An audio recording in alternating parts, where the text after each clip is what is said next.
പാലക്കാട് ചിറ്റൂർ കോളേജിൽ നിന്നും ബോട്ടണിയിൽ നേടിയ ബിരുദവുമായിട്ടാണ് വണ്ണാമട ഇരുത്തിയാമ്പതി പി രഘുനാഥ് കാൽ നൂറ്റാണ്ട് മുൻപ് പാരമ്പര്യ കൃഷി ഏറ്റെടുത്തത്. സ്വന്തമായുള്ളതും കുടുംബത്തിൽ നിന്ന് കിട്ടിയതുമായ 20 ഏക്കറിലാണ് രഘുനാഥ് തെങ്ങ്, ജാതി, കവുങ്ങ്, കുരുമുളക്, പശുവളർത്തൽ എന്നിവ ചെയ്യുന്നത്. 1300ഓളം തെങ്ങുകൾ. അതിൽ ഒരു പങ്ക് 65 വർഷം പ്രായമായവയാണ്. എല്ലാത്തിനും മികച്ച ഉൽപാദനവും. കൃത്യമായ വളപ്രയോഗവും ജലസേചനവും തേങ്ങയുടെ ഉൽപാദനം കൂട്ടുവാൻ സഹായിച്ചു. നമുക്ക് ആളിയാറിൽ നിന്ന് നമുക്ക് 7 TMC വെള്ളം നമ്മൾ ചിറ്റൂർ ഭാഗത്തേക്ക് ഗവൺമെൻറ് കൊടുക്കുന്നുണ്ട്. ആ 7 TMC വെള്ളം ഉള്ളത് കൊണ്ട് നമ്മുടെ ചിറ്റൂർ ഭാഗത്ത് നല്ല വെള്ള സൗകര്യമുള്ള ഒരു സ്ഥലമാണ്. നെൽകൃഷിക്കായിട്ട് തെങ്ങ് കൃഷിക്കായിക്കോട്ടെ നമുക്ക് വെള്ളം ഇഷ്ടം പോലെ കിട്ടുന്നുണ്ട്. അതുകൊണ്ട് അപ്പോൾ നമ്മുടെ ഈ കനാൽ വന്നിട്ട് LBC കനാൽ വന്നിട്ട് പൊൽപ്പുള്ളി വരെ പോകുന്നുണ്ട്, അത് വരെ നീട്ടി കൊടുത്തിട്ടുണ്ട്. അതേമാതിരി നമ്മുടെ RBC കനാലും മൂളത്താറ് ഡാമിൽ വന്നിട്ടാണ് ഈ വെള്ളം LBC RBCന് തിരിച്ച് കിട്ടുന്നത്. അങ്ങനെ RBC വന്നിട്ട് ഇപ്പോൾ RBB പുതൂർ വരെ പോയിട്ടുണ്ട്. ഇപ്പോൾ അതും കൂടി നീട്ടിയിട്ട് നമ്മൾക്ക് വരട്ടയാർ വരെ കൊണ്ടുപോയിട്ടുണ്ട്. അതിന് 250 കോടി വെച്ചിട്ടാണ് നമുക്ക് വരട്ടയാർ വരെ നീട്ടിയിട്ടുള്ളത്. അതുകൊണ്ട് അവിടെയുള്ള കുളങ്ങളും ചെക്ക് ഡാമുകളും എപ്പോൾ നോക്കിയാലും വെള്ളം എപ്പോഴും ഉണ്ടാകും. അതുകൊണ്ട് നല്ല ഒരു ഇതാണ് നമ്മുടെ ഈ ആലിയാറുടെ ഈ വെള്ളം കിട്ടുന്നത് കൊണ്ട് നമ്മുടെ പ്രദേശം എപ്പോഴും ഫെർട്ടൈലായിട്ടും നല്ല വെള്ള സൗകര്യമുള്ളതായിട്ടും ഇരിക്കുന്നുണ്ട്. അതുകൊണ്ട് കൃഷി ചെയ്യാൻ നല്ല ഒരു ഇതാണ് നമ്മുടെ ഏരിയ. വെള്ളത്തിൻ്റെ ലഭ്യത തെങ്ങ് കൃഷിയുടെ പ്രധാന ഘടകമാണ്. തുള്ളി നനയാണ് ഉത്തമം. ആവശ്യത്തിന് മാത്രം വെള്ളം എല്ലായിടത്തും എത്തിക്കുന്ന ഈ രീതി ഗുണം ചെയ്യും. എല്ലാവരും ഹൈബ്രിഡ് തെങ്ങിന് പിന്നാലെ പോയപ്പോൾ രഘുനാഥ് സ്വന്തം തോട്ടത്തിൽ നാടൻ തെങ്ങുകളുടെ വിത്തെടുത്ത് തൈകളാക്കിയാണ് കൃഷി വിപുലീകരിച്ചത്. തെങ്ങ് നടാൻ വേണ്ടിയിട്ട് നമ്മൾ ഒരു 200 തേങ്ങ ഇവിടെ പാവിയിട്ടുണ്ട്. ഇത് നാടൻ വെറൈറ്റിയാണ്. കാരണം ഈ നാടൻ വെറൈറ്റി ആകുമ്പോൾ നമുക്കിവിടെയും കുറച്ച് വയ്ക്കാനുണ്ട്. അപ്പോൾ ഈ കള്ള് ചെത്താനോ പഠിക്കാനോ നാടൻ വെറൈറ്റിയേ പറ്റുള്ളൂ. ഹൈബ്രിഡൊക്കെ വെച്ച് കഴിഞ്ഞാൽ നമുക്ക് കള്ള് ചെത്താൻ പറ്റില്ല. അതുകൊണ്ടാണ് നമ്മൾ നാടൻ തന്നെ വയ്ക്കേണ്ടത്. പിന്നെ സൂക്കേടും അധികം റെസിസ്റ്റൻസാണ് ഈ നാടൻ വെറൈറ്റിയിൽ. അതുകൊണ്ട് നമ്മൾ 200 തൈ ഇവിടെ പാവി വെച്ചിട്ടുണ്ട്. ഇത് നേരത്തെ ഈ തെങ്ങ് ഇത് പാവണമെങ്കിൽ ആദ്യം മണലിടുക. ഒരടിക്ക് ഒരടിക്ക് മണലിട്ടിട്ട് അതിൻ്റെ മുകളിൽ ഈ തേങ്ങയും വെച്ചിട്ട് പിന്നെ ചെമ്മണ്ണോ ബാക്കിയുള്ള മണ്ണിട്ടിട്ട് തേങ്ങ മറയുന്ന വരെ മണ്ണിടണം. മണ്ണിട്ടിട്ട് അതിൻ്റെ മുകളിൽ ചകിരിയില്ലേ, ചകിരി ഇട്ട് കഴിഞ്ഞാൽ നമ്മൾ എപ്പോഴും ഈർപ്പുണ്ടാകും. അത് ഈർപ്പുള്ളത് കൊണ്ട് വേഗം അത് മുളയ്ക്കാൻ ഒരു സാധ്യതയുണ്ട്. ഇത് നമ്മൾ പാവിയിട്ട് ഇപ്പോൾ ഒരു 15 ദിവസമായിട്ടുള്ളൂ. ഒരു 3 മാസം ആകുമ്പോൾ അതിൻ്റെ മുളയൊക്കെ വരും. പിന്നെ ഒരു 4 മാസം ആകുമ്പോൾ നല്ല വളർച്ച വരും. അങ്ങനെ വളർച്ച വന്നപ്പോൾ ഇതിനെ എടുത്തിട്ട് നമ്മൾ കൊണ്ടുപോയിട്ട് 2 കുഴി എടുക്കുക. കുഴി എടുത്തിട്ട് അതിൽ ഉണങ്ങിയ സാണമേ പറ്റുള്ളൂ. ഉണങ്ങിയ സാണം ഇട്ടിട്ട് കുറച്ച് വേപ്പ പിണ്ണാക്കൊക്കെ ഇട്ടിട്ട് ഒരടിക്ക് അതൊക്കെ ഇട്ടിട്ട് നമ്മൾ തേങ്ങ വെച്ചിട്ട് നമുക്ക് ഇട്ട് കൊടുത്തിട്ട് എപ്പോഴും ഈർപ്പുള്ള മാതിരി അത് നോക്കിക്കഴിഞ്ഞാൽ നമുക്ക് വേഗം അത് തുളുത്ത് വരും. അങ്ങനെയാണ് ഈ തേങ്ങ നടുന്ന ഒരു സമ്പ്രദായം. ജൈവവളമാണ് തെങ്ങുകൾക്ക് നൽകുന്നത്. കമ്പോസ്റ്റ് വളത്തിനൊപ്പം ചാണകം, ജീവാമൃതം, ഫിഷ് അമിനോ, പഞ്ചഗവ്യം എന്നിവയും ഉപയോഗിക്കാറുണ്ട്. ഞങ്ങൾ ഈ 20 ഏക്കറുള്ള തെങ്ങും ഞങ്ങൾ തേങ്ങയായിട്ടാണ് കൊടുക്കുന്നത്. അപ്പോൾ നേരത്തെ കള്ളിന് ചെത്താനും കൊടുത്തിട്ടുണ്ട്. തേങ്ങയ്ക്ക് വിലയില്ലാണ്ടിരിക്കുമ്പോൾ ചെത്താൻ കൊടുക്കും. ചെത്താൻ കൊടുക്കുമ്പോൾ നമുക്ക് ഈ നാടൻ ചെത്തുണ്ട്, തമിഴ് ചെത്തിന് കൊടുക്കുമ്പോൾ നമുക്ക് ഒരു തെങ്ങിന് ഒരു മാസത്തിന് 450 റുപ്യാണ് കിട്ടുന്നത്. അപ്പോൾ തേങ്ങയ്ക്ക് വിലയില്ലാണ്ടിരിക്കുമ്പോൾ നമുക്ക് ചെത്താൻ കൊടുക്കുക. തേങ്ങയ്ക്ക് വിലയിൽ ഇരിക്കുമ്പോൾ നമുക്ക് തേങ്ങയായിട്ട് തന്നെ കൊടുക്കാം. ഞാൻ അങ്ങനെ തേങ്ങയിട്ട് അങ്ങനെ പീസ് റേറ്റായിട്ടും കൊടുക്കുന്നുണ്ട്. തമിഴ്നാട്ടിൽ നിന്നും ഇവിടെ നിന്നും കച്ചവടക്കാർ വന്ന് അങ്ങനെ മരം കയറിയിട്ട് അവർ തേങ്ങ അങ്ങനെ കൊണ്ടുപോകും. ചില സമയത്ത് തേങ്ങ ഇട്ടിട്ട് പൊതിഞ്ഞ് അതിന് കൊപ്പറയാക്കിയിട്ടും കൊടുക്കാറുണ്ട്. പക്ഷേ നമ്മൾ കൊപ്പറയായിട്ട് കൊടുക്കുമ്പോൾ നമ്മൾ പീസ് റേറ്റായിട്ട് കൊടുക്കുന്നതിനെക്കാട്ടിലും ലാഭമുണ്ട്. കാരണം നമ്മൾ ഓരോന്നിലും അങ്ങനെ മാറി പോകുമ്പോഴാണ് നമുക്ക് ലാഭം കിട്ടുന്നത്. കൊപ്പരയിന് തന്നെ എണ്ണയാക്കി കൊടുത്താൽ അതിനെക്കാട്ടും ലാഭമാണ്. പക്ഷേ അങ്ങനെ തമിഴ്നാട്ടുകാരൊക്കെ അങ്ങനെ ചെയ്യുന്നുണ്ട്. നമ്മുടെ ഈ പ്രദേശത്തിൽ നമ്മളത് ചെയ്യാറില്ല. പക്ഷേ അങ്ങനെ ചെയ്തു കഴിഞ്ഞാൽ നമുക്ക് എപ്പോഴും നല്ല വില കിട്ടും. നമ്മൾ ഉൽപ്പാദിക്കുന്നതല്ല വലിയ കാര്യം. ഉൽപ്പാദിച്ച സാധനത്തിന് ബൈ പ്രോഡക്ട്സ് മാറ്റിയാൽ നമുക്ക് 2 ഇരട്ടി ലാഭം കിട്ടും. അതുകൊണ്ട് നമുക്ക് തേങ്ങയെ കൊപ്പറയാക്കി എണ്ണയായിട്ട് കൊടുത്താൽ വീണ്ടും വീണ്ടും ലാഭം കിട്ടും. തെങ്ങിൽ നിന്നും തേങ്ങയായും കരിക്കായും വിൽപ്പന നടത്താറുണ്ട്. കൂടാതെ 100 തെങ്ങുകൾ ചെത്താനും നൽകിയിട്ടുണ്ട്.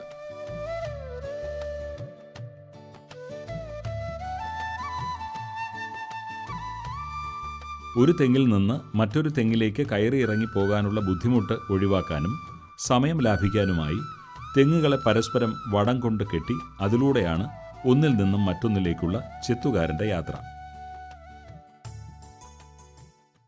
ഈ 20 ഏക്കറിലും ഞാൻ നേരത്തെ തെങ്ങുണ്ടായിരുന്നു.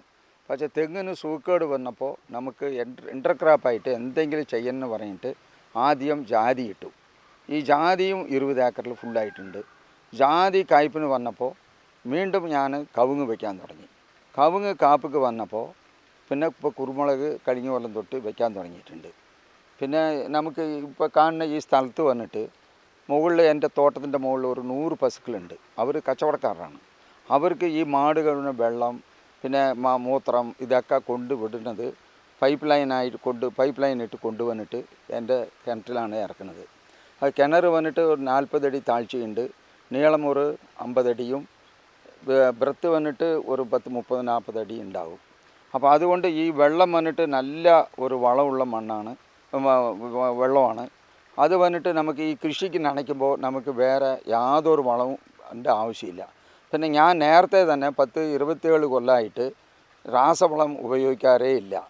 നമുക്ക് ഫുള്ളായിട്ട് ഒരു കൊല്ലം ചാണകം ഇടും എല്ലാത്തിനും, ഒരു കൊല്ലം ആട്ടുംകാട്ട ഇടും, പിന്നെ ഒരു കൊല്ലം വരുമ്പോൾ പിന്നെ കോഴിക്കാട്ട ഇടും. അങ്ങനെയാണ് നമ്മൾ കൃഷി ചെയ്യുന്നത്.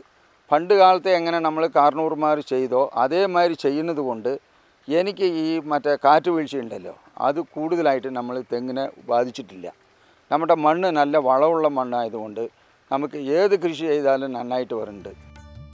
കൃഷിയിടത്തോട് ചേർന്നാണ് അയൽക്കാരൻ്റെ 100 പശുക്കളുള്ള ഫാം സ്ഥിതി ചെയ്യുന്നത്. ഇവിടുത്തെ ചാണകവും മൂത്രവും തൊഴുത്ത് കഴുകുന്ന വെള്ളവുമെല്ലാം എത്തുന്നത് രഘുനാഥിൻ്റെ കൃഷിയിടത്തിലെ വലിയ കുളത്തിലാണ്.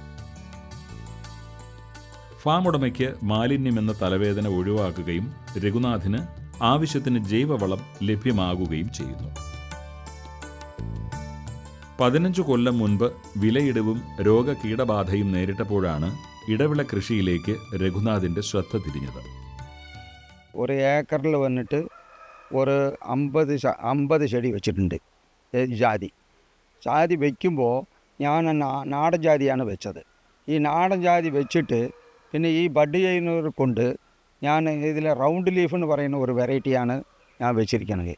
അപ്പോൾ ഇത് ബഡ് ചെയ്തപ്പോൾ അങ്ങനെ ഒരു 100 ചെടി ബഡ് ചെയ്യുമ്പോൾ നമുക്ക് എങ്ങനെയെങ്കിലും ഒരു 70 ചെടിയെ ബഡ് പിടിക്കുള്ളൂ, ബാക്കി ബഡ് പിടിക്കില്ല. അങ്ങനെ ബഡ് പിടിക്കാത്ത ചെടിയിൽ അടുത്ത കൊല്ലം നോക്കുമ്പോൾ അതിൽ പൂ വരുമ്പോൾ നമുക്കറിയും ആഞ്ചെടി ഏത് പെഞ്ചെടി ഏതിനറിയും. അപ്പോൾ നമുക്ക് ഏക്കറിന് എങ്ങനെയായാലും ഒരു 4 എണ്ണം ആഞ്ചെടി വേണം. അപ്പോൾ അവിടെയൊക്കെ ഇടയ്ക്ക് ഒരു 4 എണ്ണത്തിന് വിട്ടിട്ട് ബാക്കിയുള്ളതാണ് പിന്നെ ബഡ് ചെയ്യുന്നത്. അങ്ങനെ ബഡ് ചെയ്താണ് നമ്മൾ 8 കൊല്ലമായി നമ്മളിപ്പോൾ കാണുന്ന ഈ തോട്ടത്തിലുള്ള വൃക്ഷമൊക്കെ. ഇപ്പോൾ നല്ല റൗണ്ട് ലീഫിനാണ് നല്ല വിലയുള്ളത്. ഇടവിളയായി 750 മൂട് ജാതി 30 അടി അകലത്തിലാണ് നട്ടിട്ടുള്ളത്. കാരണം 100 കൊല്ലത്തിനുമേൽ വിളവ് തരുന്ന ഒരു വൃക്ഷമാണ് ജാതി. അതുകൊണ്ട് 30 അടി അകലത്തിലാണ് നട്ടിരിക്കുന്നത്. ഇതിനിടയിലായി ആൺചെടികൾ വേണം. അതിനായി 1 ഏക്കറിൽ 4 ആൺചെടി എന്ന രീതിയിലാണ് നട്ടിട്ടുള്ളത്. റൗണ്ട് ലീഫ് ഇനത്തിൽപ്പെട്ട ജാതിയാണ് ഇവിടെ കൃഷി ചെയ്തിരിക്കുന്നത്. ഈ വർഷം 9 ലക്ഷം രൂപയാണ് ഇതിൽ നിന്നും വരുമാനം ലഭിച്ചത്. പൊള്ളാച്ചിയിലെ കോട്ടൂർ മാർക്കറ്റിൽ ജാതി കുരുവിന് ലഭിച്ചത് കിലോയ്ക്ക് 450 രൂപയും ജാതിപത്രിക്ക് 3250 രൂപയുമാണ്. ഇടനിലക്കാരില്ലാതെ കച്ചവടക്കാരൻ നേരിട്ട് വാങ്ങുന്നതുകൊണ്ട് ചൂഷണവുമില്ല. മരം വളരും തോറും വിളവ് വർദ്ധിക്കുകയും വരുമാനം കൂടുകയും ചെയ്യുന്നു. நம்ம தென்னையில் பாக்கில் கிடைக்கக்கூடிய എല്ലാ മട്ട ഓല എല്ലാ സാധനത്തും ഇതിൻ്റെ അടിയിൽ തന്നെ ഇടുക. ഇട്ടിട്ട് നമുക്ക് ലേശം മണ്ണ് വാരി ഇട്ട് കഴിഞ്ഞാൽ അത് അവിടെ തന്നെ മൾജിങ് ആയിക്കോളും. അങ്ങനെ മൾജിങ് ആകുമ്പോൾ നമുക്ക് തെങ്ങിൻ്റെ അടിയിലുള്ള നല്ല മൺപുളുകളും കാര്യങ്ങളൊക്കെ നല്ലപോലെ കിട്ടും ഇവിടെ. നമ്മൾ എപ്പോഴും വളമിടുന്നത് 4 അടിക്ക് അപ്പുറമേ വളമിടാൻ പാടുള്ളൂ. അപ്പം നമ്മൾ ഈ ഓലമട്ടയൊക്കെ ഇവിടെ ഇടുമ്പോൾ ഓട്ടോമാറ്റിക്കായിട്ട് ഇതാ ഇവിടെ ഒരു റൗണ്ടാകും. ആ റൗണ്ടിൽ തന്നെ നമ്മൾ എപ്പോഴും എല്ലാ കൊല്ലവും നമുക്ക് ആട്ടുംകാട്ടോ കോഴിവളം ഇതൊക്കെ നമുക്ക് അവിടെ തന്നെ ഇട്ട് കൊടുക്കാം. അങ്ങനെ നമ്മൾ ഒരു സാധനം കൂടി നമ്മുടെ തോട്ടത്തിലുള്ള എല്ലാ വേസ്റ്റുകളും നമ്മുടെ തെങ്ങിൻ്റെ ചോട്ടിലോ ചോട്ടിൽ തന്നെ ഇടണം. അങ്ങനെ ഇടുന്നത് കൊണ്ട് നമുക്ക് വളം വാങ്ങിക്കുന്ന ചിലവ് ഒരുപാട് കുറവാണ്.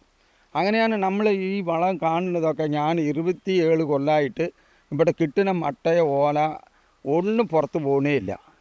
അതുകൊണ്ട് ഇങ്ങനെ ചെയ്തു കഴിഞ്ഞാൽ നമ്മുടെ മണ്ണ് എപ്പോഴും നല്ല വളമുള്ള മണ്ണായിട്ട് മാറും. അതുകൊണ്ടാണ് നമുക്ക് വിചാരിച്ച മാതിരി നല്ല വിളച്ചൽ കിട്ടുന്നതും ഇതുമാതിരി നല്ല കായ് കിട്ടുന്നതും അതാണ്. പിന്നെ രാസവളം ഇട്ടിട്ടാണ് ഇതൊക്കെ കിട്ടുന്നതെന്ന് പറയുന്നത് ബുദ്ധിമുട്ടാണ്. ഇനി രാസവളമൊക്കെ കിട്ടാൻ ബുദ്ധിമുട്ടാണ്. അങ്ങനെ കിട്ടിയാലും അതിൻ്റെ വില കൂടുതലാണ്. നമ്മൾ കൃഷിക്കാരുടെ കൃഷിയിലുള്ള സാധനം തന്നെ ഉപയോഗിക്കുക. അങ്ങനെ ഉപയോഗിക്കുമ്പോൾ നമ്മളെ ലാഭം കിട്ടും. അതുകൊണ്ടാണ് നമ്മൾ ഈ മട്ടയോലയൊക്കെ ഇങ്ങനെ ഇട്ടിട്ട് ഇതിന് മൽജി ചെയ്യുന്നത്. തെങ്ങോലയും ചകിരിയും വളമായി ഉപയോഗിക്കുന്നതിനാൽ എത്ര കൊടിയ വേനലിലും രഘുനാഥൻ്റെ തോട്ടത്തിലെ മണ്ണിലുണ്ട് മണ്ണിരകളും ഈർപ്പവും. മടലും ചൂട്ടും എല്ലാം തെങ്ങിൻ്റെ തടത്തിനു ചുറ്റും വരമ്പ് പോലെ കൂട്ടിയിട്ട് മുകളിൽ മണ്ണിട്ട് ദ്രവിക്കുവാൻ വിടുന്നു. 2 മാസം കൊണ്ട് ഈ ജൈവ അവശിഷ്ടങ്ങൾ നന്നായി പൊടിഞ്ഞ് തെങ്ങിനും ജാതിക്കും നല്ല അടിവളമാകും. കവുങ്ങ് വന്നിട്ട് നമുക്ക് കഴിഞ്ഞ കൊല്ലം 600 രൂപയ്ക്കാണ് കൊടുത്തത്. ഒരു കവുങ്ങ് അങ്ങനെ ലീസിന് കൊടുത്തതാണ്. അങ്ങനെ ലീസിന് കൊടുപ്പോൾ ഒരു മരത്തിന് നമുക്ക് 600 രൂപ വെച്ച് കിട്ടി കായ്ക്കുന്ന ഇതിനൊക്കെ. അങ്ങനെ ഒരു ഏക്കറിൽ എങ്ങനെയായാലും നമുക്ക് ഒരു ഇൻ്റർക്രാപ്പായിട്ട് ഒരു 10-100 കവുങ്ങ് ഉണ്ടാകും. അപ്പോൾ നമ്മൾ ഇൻ്റർക്രാപ്പാണ് ഇപ്പം നമ്മൾ ചെയ്യേണ്ടത്. എല്ലാ കൃഷിക്കാരും ഞാൻ പറയുന്നത് എന്തെന്ന് വെച്ചാൽ നമ്മൾ തെങ്ങിനെ മാത്രം ആശ്രയിച്ചിരുന്ന നമുക്ക് പോരാ. ഇനി ചിലവ് കൂടുതലാണ്. അതുകൊണ്ട് നമ്മൾ കുറേശ്ശെയായിട്ട് നമ്മൾ ഇൻ്റർക്രാപ്പ് ചെയ്താലേ നമ്മുടെ ചിലവും നമ്മൾ കുടുംബവും നല്ല വഴിക്ക് നീങ്ങി പോകാനുള്ള ഒരു സാധ്യതയുണ്ട്. അതുകൊണ്ട് ഞാൻ പറയുന്നത് എന്തെന്ന് വെച്ചാൽ നമുക്ക് ഇൻ്റർക്രാപ്പ് തീർച്ചയായിട്ട് വേണം. നമുക്ക് ജാതിയൊക്കെ വെച്ച് അതുകൊണ്ട് പിടിച്ച് കൊണ്ടുവന്നു കഴിഞ്ഞാൽ നമുക്ക് ഒരു 10-60-70 കൊല്ലത്തിന് അങ്ങനെയേ നമുക്ക് വരുമാനം കിട്ടിക്കൊണ്ടേയിരിക്കും. കവുങ്ങ് അതേമാതിരി തന്നെ നല്ല ലാഭമുണ്ട്. പിന്നെ ഇപ്പോൾ കുരുമുളക് അതുമാതിരി പെപ്പറും അതുമാതിരി തന്നെ നമുക്കിപ്പോൾ പെപ്പറിന് 600 രൂപ 700 രൂപയൊക്കെ കിലോവിനുണ്ട്. അതിന് നമ്മൾ അതും കൂടി വെച്ച് കൊണ്ടുവന്നു കഴിഞ്ഞാൽ നമുക്ക് കൃഷിക്കാരൻ നല്ലപോലെ ജീവിക്കാം എന്നാണ് എൻ്റേത്.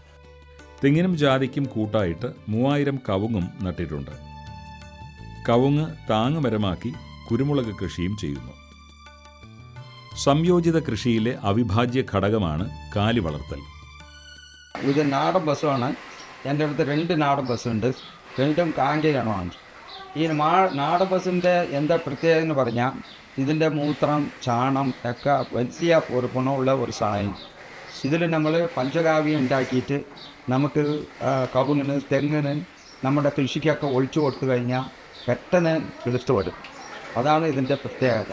അതുമാത്രമല്ല ഇതിൻ്റെ പാല്, മോര്, തൈര് എല്ലാം വന്നിട്ട് നല്ല ടേസ്റ്റായിട്ട് ഇരിക്കും. നല്ല ഒരു വൈറ്റമിൻ കിട്ടുന്ന സാധനമാണ്. അതിൻ്റെ ആൺകുട്ടിയാണ് നല്ല പോലെ വളർത്തിയിട്ട് തമിഴ്നാട്ടിൽ കൊണ്ടുപോയിട്ട് ജല്ലിക്കെട്ടിനൊക്കെ ഉപയോഗിക്കുന്നത് ഇതിൻ്റെ ആൺകുട്ടിയുടെ ഇതാണ്.